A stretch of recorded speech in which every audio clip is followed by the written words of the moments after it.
Welcome back. I'm M, Super Coach, CEO of the Soul Focus Group, and you're listening to another episode of the Imposter Syndrome series. I decided to continue this because there's so much in it more to dig out, right? Because I remember doing a lecture at one point at a university in New York of graduate students, and the conversation about authentic was the topic. And something came up that was astounding to me, but at the same time, when I sat back and thought about it, I understood exactly where they were coming from. The students said to me they didn't know what authentic was, and it put me on the spot because I had never really considered creating a definition other than what's in the dictionary for what authentic is. And so, like I said, they put me on the spot. So they said to me, well, what is authentic? Because we don't even know what authentic is anymore. Now that's deep. We don't even know what authentic is anymore. That's how deep the imposter syndrome has become. Where the average person that you are communicating with is engaged in a struggle within themselves to show up as who they really are. So not only is this showing up in dating, where the average person, you don't get to know the average person until 6 months down the road, but in everyday conversations in the workplace, out in the world, in your life, it's highly likely that the people that you're talking to are not being real. And that's why people who show up real get so much credit, and we are so attracted to them because we are, in a way, unconsciously celebrating their bravery, their courage to show up real. And we admire them because we would like to show up real, and we have not tapped into that yet. Not tapped into understanding the reason why it's so important for us to show up real. So when they said to me, we don't know what authentic is anymore, can you break it down for us and explain it to us what it is? And I'm so grateful that I've never been afraid of having a conversation. I've never been afraid of a conversation, even when in the very moment it's brought up. I may not have knowledge of it, but I know there's some aspect of me, my soul knows the answer. So I trust my soul enough, which is a part of me being authentic, to go inside myself, ask myself what it is, and to trust the answer that self gives me. So in that moment, self said to me that authentic is, first of all, unpredictable.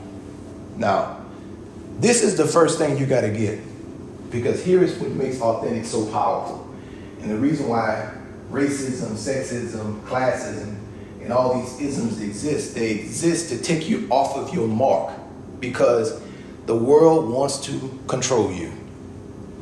And there's one thing that stops the world from controlling you, and that's you showing up authentic, because authentic is unpredictable.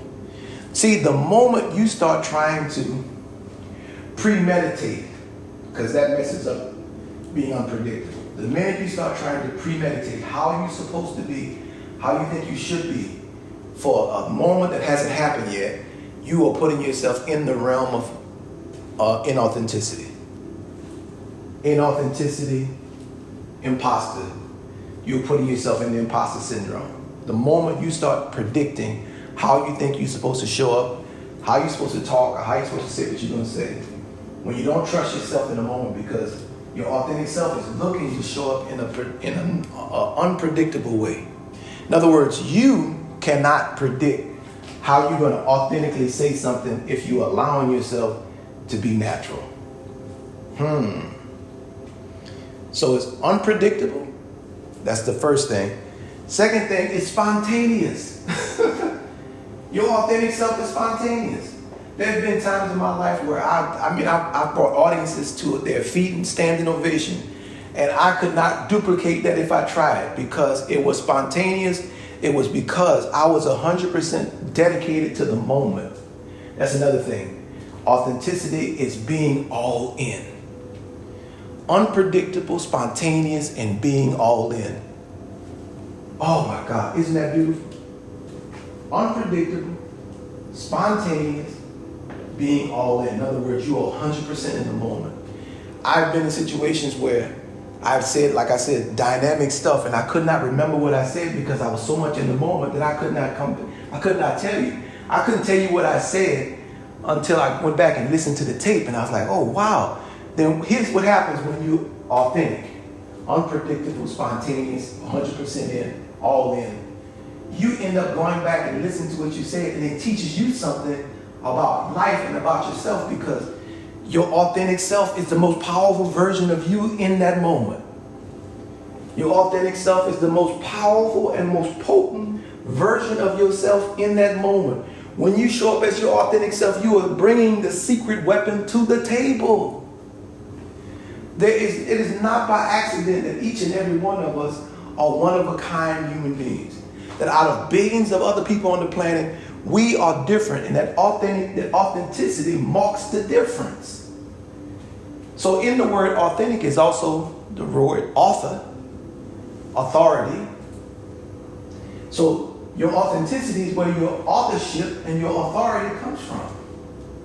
If you want to have weight, you want your voice to have sway and influence in this world in a way that moves people to inspiration, then you have to show up as the author, the authority of your life. Listen, the imposter does not have the right or any kind of access really to your real life.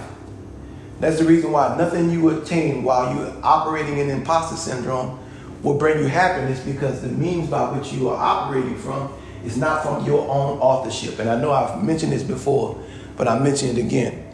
Authenticity is directly connected to authorship and authority. So we could say being authentic, being unpredictable, spontaneous, being all in, showing up in your authority. So it doesn't matter what position you're in. The position you're in or the title you're in does not determine your authorship and your authority. You have natural authority based upon your uniqueness to be able to share what you've come into the world to share, because no one else could share it the way you do. And there has been space created for you in the universe as the authority of that particular thing. And when you show up in your authenticity, you show up in that power. Isn't that wonderful? When you show up in that authenticity, you show up in that power. So now every time you choose, and I say choose because at the beginning it starts off us choosing to show up as an imposter, us choosing to deceive people, because that's another thing. If I knowingly show up as an imposter, I'm choosing to deceive people, and I don't know it, because I'm choosing to give people the wrong idea.